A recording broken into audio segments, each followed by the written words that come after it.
Hey, what's happening, guys? We've been working on this board for the last few months, the Mr. Duino, which is our, take on an advanced Arduino. Now I find out Arduino is releasing the R4, so they kind of shot me in the foot there, but that's all right. This is the final version, assuming it works. If it doesn't work, probably be another version, right? So the only difference from this one and last month is I added the 5-volt. We always had the spare ground points, but we didn't have spare 5-volt. So I added that, and now what I have here for you today, for your viewing pleasure, is a prototype kit.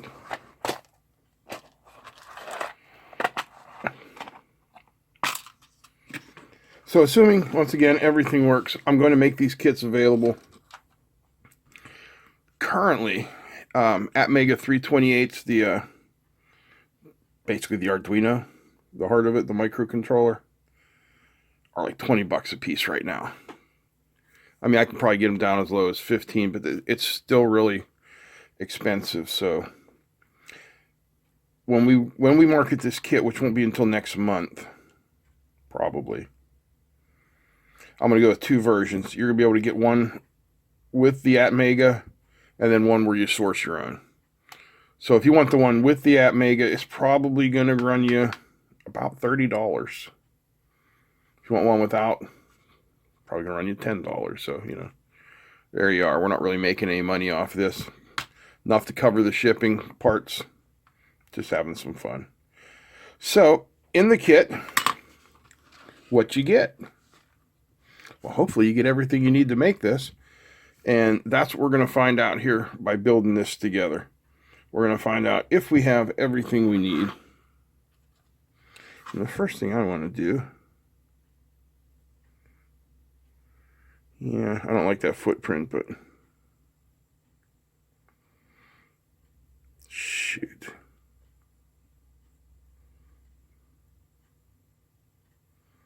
This is the wrong footprint for my AMS 117. Can I kludge it?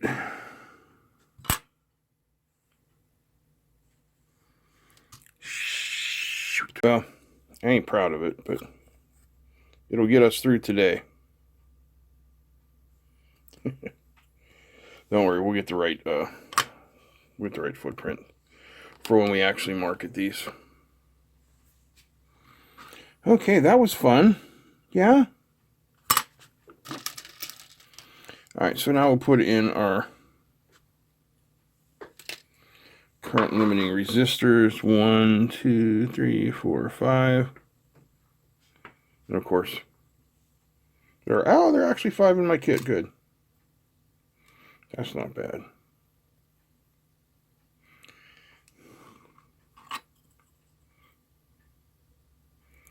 So I see another train has derailed. This one in Minnesota. That's crazy, man. Like I was saying before, about the time of the East Palestine train crash. Okay, I'm 54 years old. Other than the time I was in the military or college, I've lived in this area my whole life. And I remember one train derailment from when I was a kid. And the train was hauling feed corn for cattle. So there's just feed corn all over town and people were scooping it up. That's what I remember. Now, so far this year, 2023, it is currently March 30th, 2023. There have been 12 train derailments this year.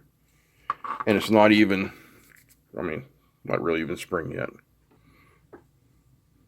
So I don't know anything about trains, but I can tell you, it's not normal, and it's making me really nervous, so I imagine it's making most of you pretty nervous as well.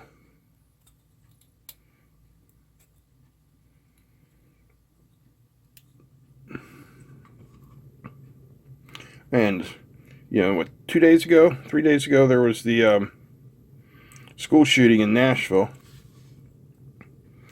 Well, yesterday, Blake calls me like 10:30 in the morning from Pitt, telling me that they are on a lockdown because of an active shooter situation at Oakland Central Catholic High School, which is 100 yards down the road from the university. And to top it off, it was his birthday, his 19th birthday, and he was just heading out the door to go take a physics midterm. So he did get to skip the physics midterm until next week. But once they realized that this was a hoax, you know, they just reopened the campus and said, all right, everybody get back to school. Meanwhile, these kids are, you know, traumatized, as well they should be. I could hear the alarm in his dorm going off when he called me and was saying, there is a critical security situation. Please remain in your room with the door locked. So if you're an 18-year-old kid who had just that day turning 19, not too far from home, but far enough that you got the idea that you're on your own. And,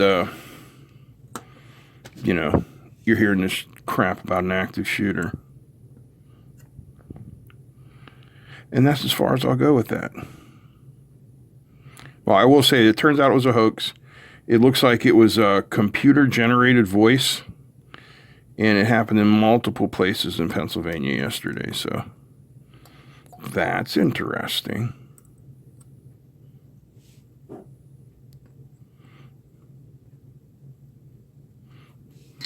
But really, I mean, I don't quite know what to say about that. What a day for those kids at Pitt. Man. While you weren't looking, I finished up the resistors, and I put in the capacitors, well, the ceramic capacitors, and the oscillator. Hang on. Pardon me, still dealing with a bit of a cough. Okay, so next up, let's do the switches. They're probably the next lowest profile items. And if you look here, I'm going to bring this up close. I have two different switch heights, okay? These two, the tall ones, will be our switches for switching the different GPIOs. This short one, we're going to put into the reset. And hopefully, that will keep... oh my. Those legs are bent there a little bit. Let's see. Yeah, hopefully this will help prevent incidental resets, which when you're working off your Arduino can be really disappointing. Come on now. Come on now, mate. Get in there. Sorry. I don't mean to make fun of the Brits. Love you all very much. Please don't beat me with a frozen rolled up newspaper. A little soccer humor, or I guess what you would call football. Wow. That was a battle to get that in there. Usually they're much easier and just go pop, just like that. But occasionally, you get one that needs to be manhandled and thrown in there. You know what they say, there's one in every bunch, right? Like when you're working on your car, say you gotta, you know, change a tire or something. You get 3 lug nuts that'll just shoot right off, and 1 lug nut you pretty much need a damn nut splitter to get off. There's always one. There's always one, the party pooper, the Debbie Downer.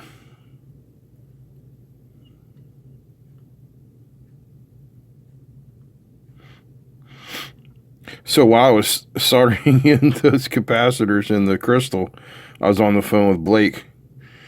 He called to tell me that his archaeology professor, Dr. Schmaus, has given them today and tomorrow off because, you know, all that crap yesterday that went on. None of the other professors have. Although I will say this, he has one friend named Eli. Hi, Eli. Hi, Parker. If we believe Eli goes to the School of Public Health. With Blake, you can never be sure. Anything that happens outside of a 3-foot circle around Blake, he's pretty much oblivious to. Yeah, we think Eli goes to the School of Public Health because he told Blake that he has no classes for the next 2 days, and then I read last night that the School of Public Health had canceled their classes. Blake, unfortunately, is not in the School of Public Health. He is in the Dietrich School of Arts and Sciences. But just for now. Because turns out Blake doesn't like college so much. So, no, don't worry, he's not going to follow in my footsteps and go into the military. I won't let him. He's going to go to what's a place called PIA, the Pittsburgh Institute of Aeronautics. And he's going to study aviation electronics. He has enough credits now that when he finishes with PIA, he should end up with a bachelor's degree. I'm not sure exactly how it will work, but it's his life. I just support him.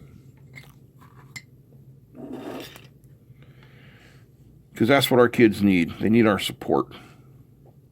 Yeah, sometimes they need their behind smack too.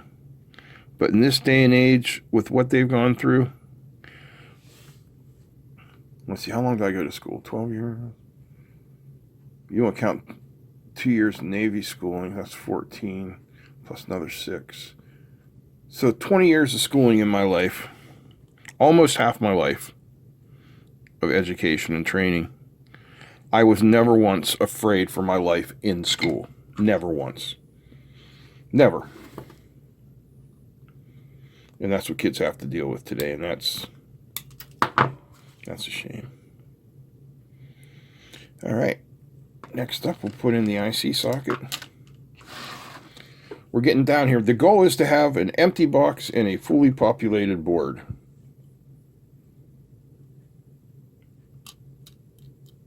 At the same time. Or, you know, one very shortly following the other.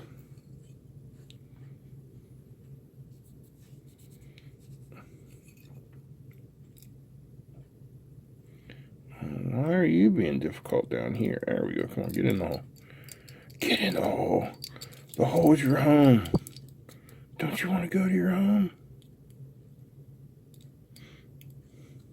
All right, what's that a reference to? Oh, it's just this one damn pin that's caused me all this trouble, huh?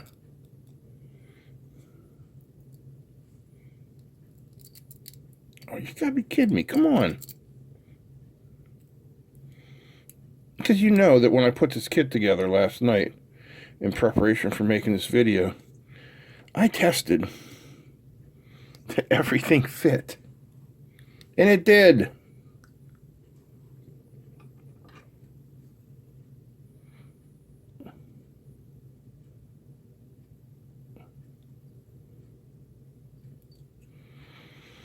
So we have now reached the finessing part of the... Oh, look at that. Goodbye. Replacements. All right, I have grabbed another one from the package. Hopefully this one will go in better.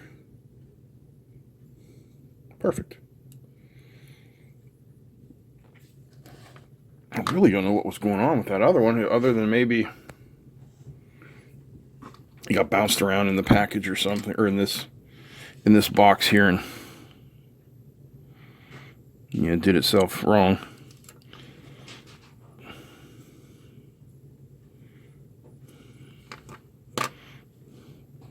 All right, I got these two opposite corners tacked now. I'm going to solder this in. You don't have to watch. This video is sponsored by PCBWay. Ordering your boards, assemblies, flex, HDI, CNC machining, and 3D printing couldn't be easier. PCBWay has crafted an excellent user interface to allow you to order what you need, get a preview of the board, and okay it before you ever pay a dime. All right, let's carry on. What are we going to do next? We do the power. No worries.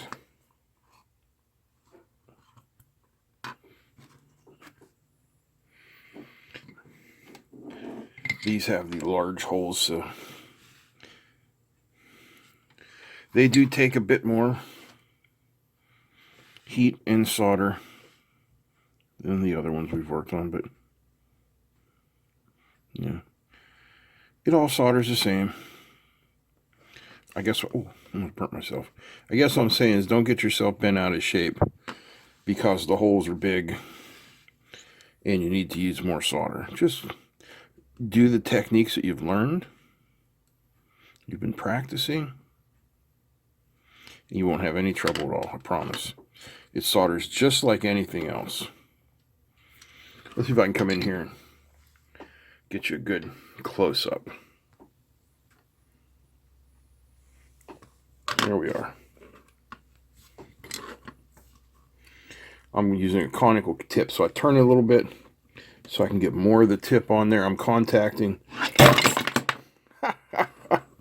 All my solder stuff just fell off the shelf. I'm contacting both the leg of the component and,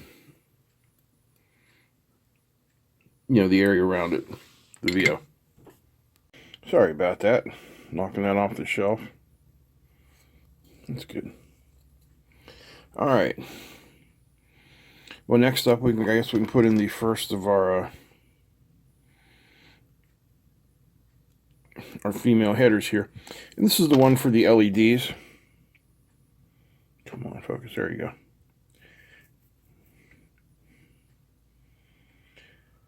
So I'll show you how this works when we put this all together.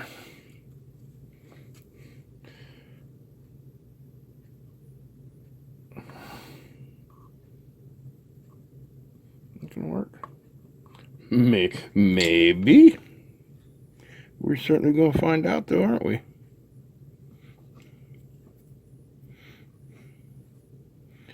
Oh, she fell. Did I get solder on it anyway? Heck yeah, I did.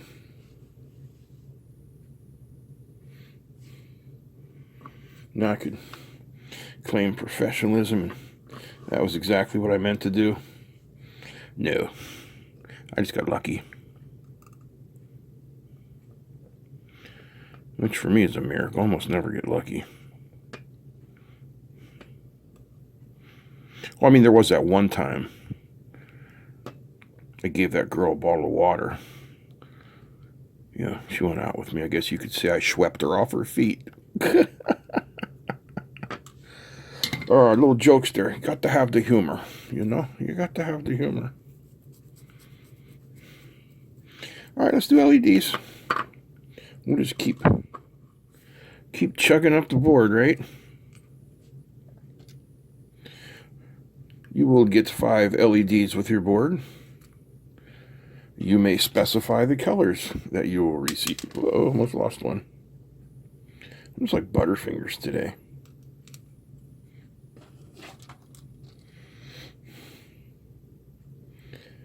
Let me get this in here and we'll solder them up.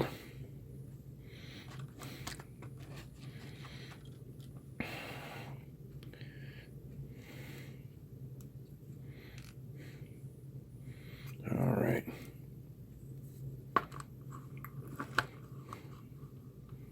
Yes, some sort of clamp or fixture would be the way to go here.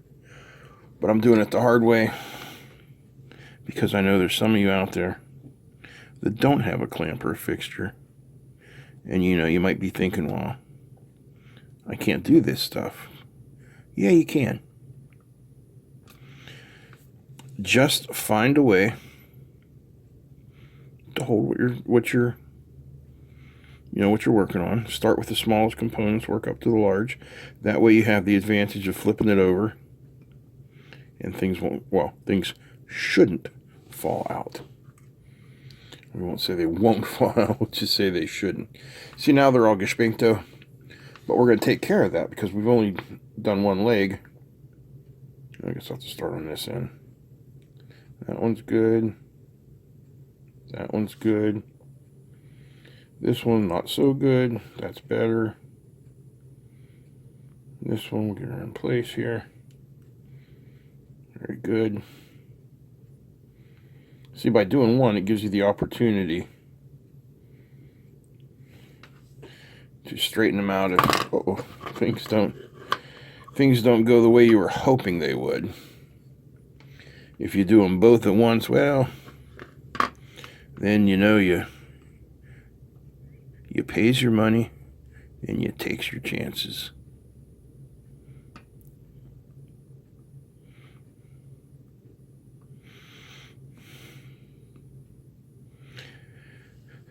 So if you guys have been following for a while, you know that I'm assisting my aunt who fell and badly broke her leg.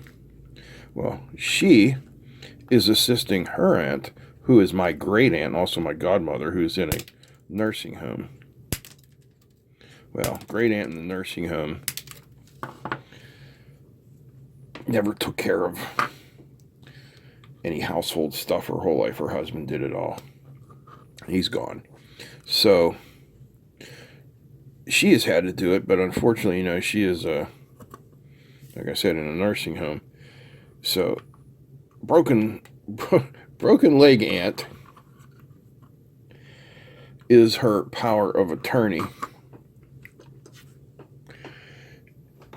And finishing up my great uncle, the husband of the aunt in the nursing home, finishing up his estate. There's a couple things we needed to take care of, including a safety deposit box. So we went, made an appointment with the bank, took the paperwork from the court to get all this taken care of. Went to the bank, and the bank's like, yeah, no, we're not going to do it. We were in there for like an hour while the banker called their headquarters and all these other places.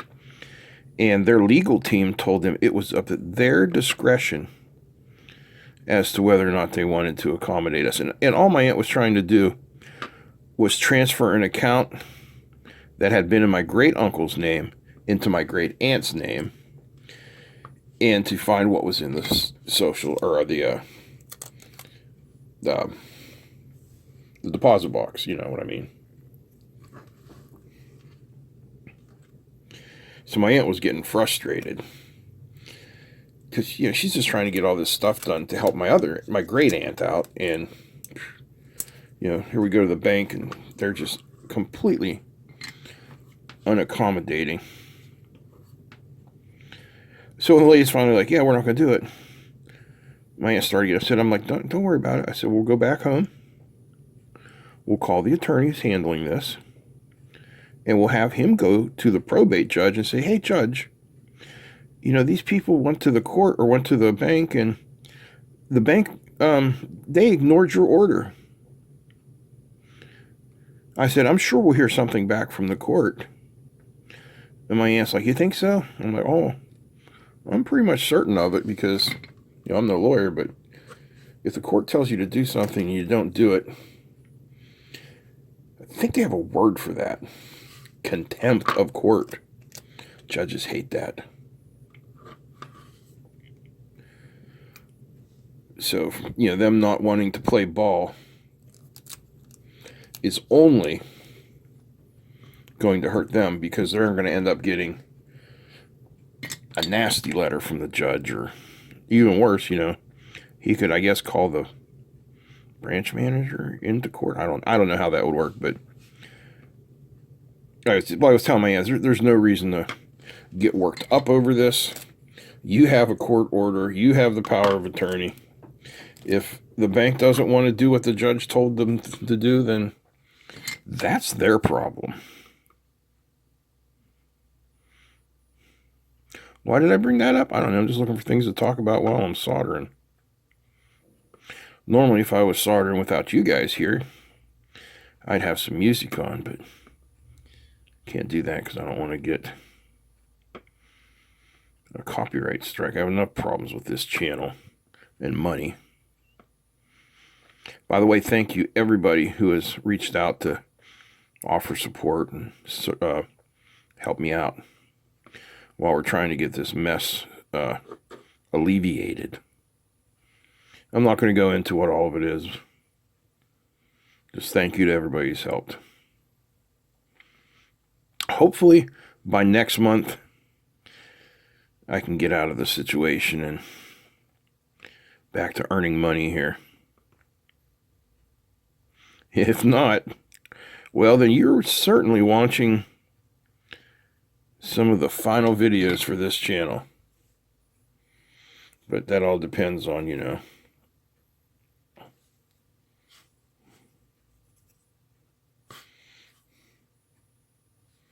how it goes. Only 2 components left.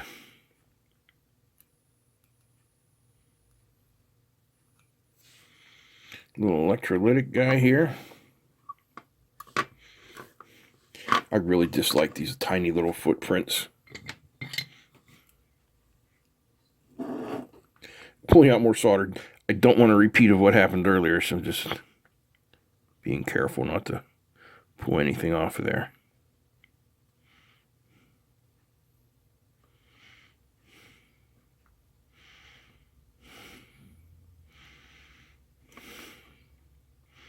Like I said, these footprints here, they're kind of funky.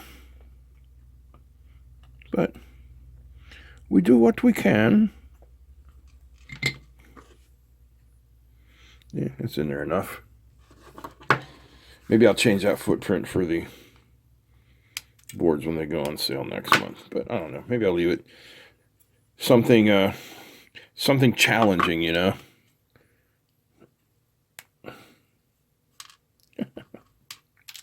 Thought I could break off 2. No.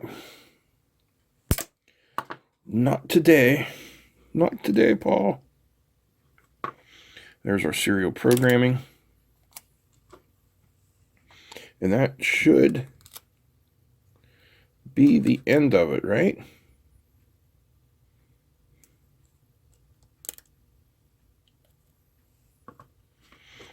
I hope so. Not that I don't like spending time with you. But I got to practice today. Got to learn the intro to 8675309 Jenny.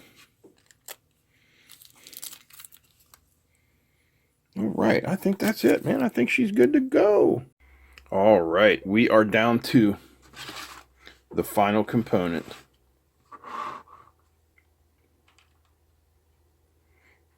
But you can't even read that. Will you focus? There you go. And Atmega 328 Poo. It goes in this way.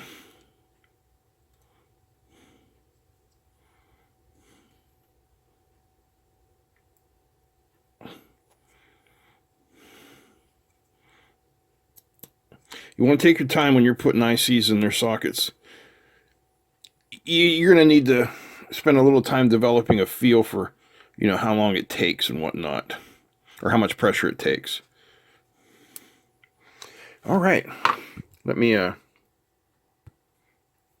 around here so you guys can see. I've got the power supply set up for 5 volts, and let me turn that off so you can see.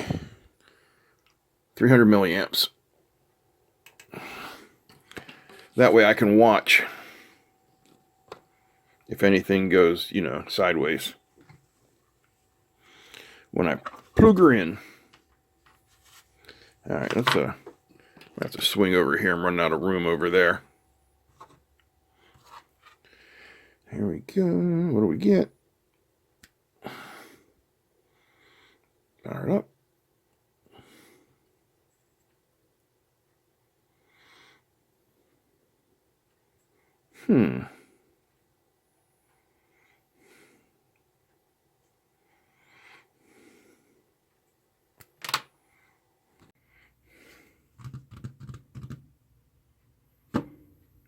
And that's about as far as we're going to get today, I'm afraid.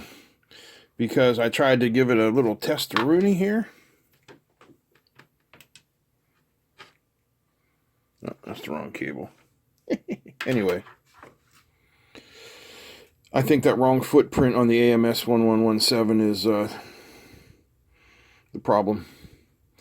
So I'm gonna have to spin new boards. Dagnabbit. But that's all right. That's all right. What should we change? Okay.